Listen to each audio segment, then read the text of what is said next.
এখনো পর্যন্ত আমরা কলির কোনো কাজ করতে পারি না। চলো কি কলির জীবকে উদ্ধার করা যায়, সেই চিন্তা করে আমরা একটা কীর্তন করব। সেই কথা বলে অদ্বৈত মহাপ্রভুর বাসভবনে চলে গেলেন।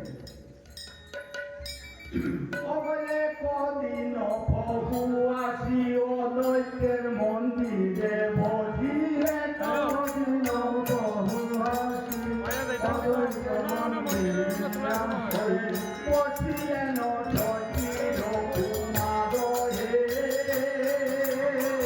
বসিয়ে নটির কুমার হে।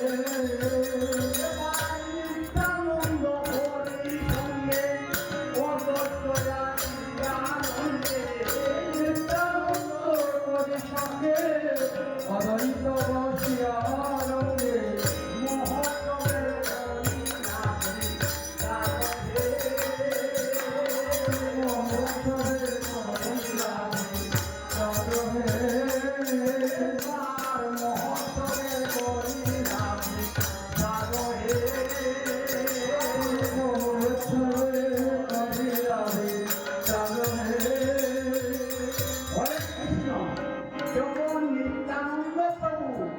এবং অদ্বৈত প্রভু এবং চৈতন্য মহাপ্রভু তিনজনে বসে বসে আলোচনা করছেন যে কলির জীবকে কিভাবে উদ্ধার করা যায়।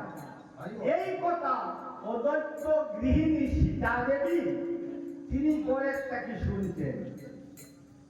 তখন অবতা শুনি আনন্দ মনে মহোৎসবের বিদালে, শুনি আনন্দ মনে মহোৎসবের বিদালে, শুনি আনন্দ মনে মহোৎসবের বিদালে, শুনি আনন্দ মনে মহোৎসবের বিদালে।